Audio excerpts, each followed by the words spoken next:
4 in the Eastern Conference. Let's focus on that from the Final Four. The Heat back in first all on their own after sharing it with the Celtics yesterday. Miami's been in first place for 65 total days this season. The Sixers, Bucks, and Celtics have combined for 11 days in first place.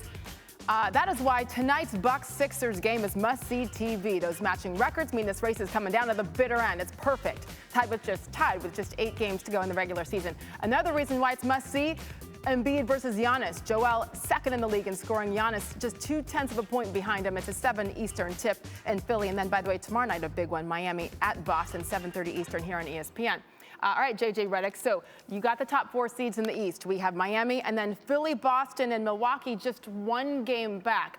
Who wins the Eastern Conference and why? I think the Bucks win the Eastern Conference, and I've been saying for most of this season, including very early on, and including about a week ago, that the Miami Heat were the most dangerous team in the East. The Heat just have not looked right over the last 10 to 14 days. The Bucks' big three is 32-9 when all 3 of them play.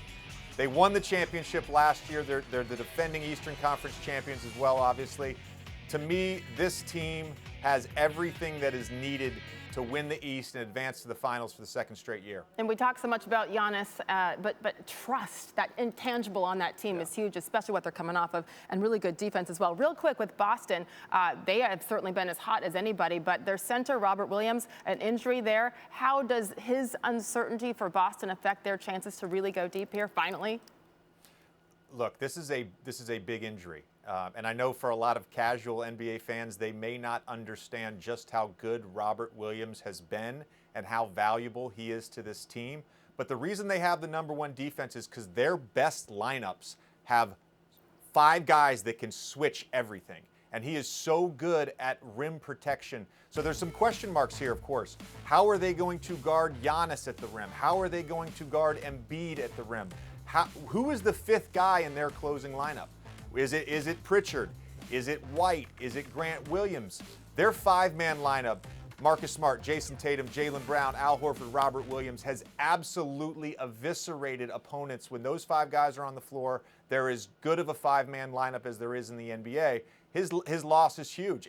And look, I think they're right there, even without him, for being an Eastern Conference contender. But this loss is huge for them. Yeah. Okay, so now the assignment, JJ, is to go on Twitter and say just that and end with like 3 exclamation points, okay? Because that's how big it sounds. Okay. Is that fair?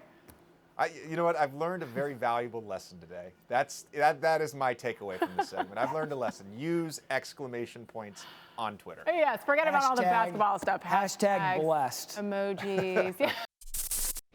Thanks for watching ESPN on YouTube. For live streaming, sports, and premium content, subscribe to ESPN+.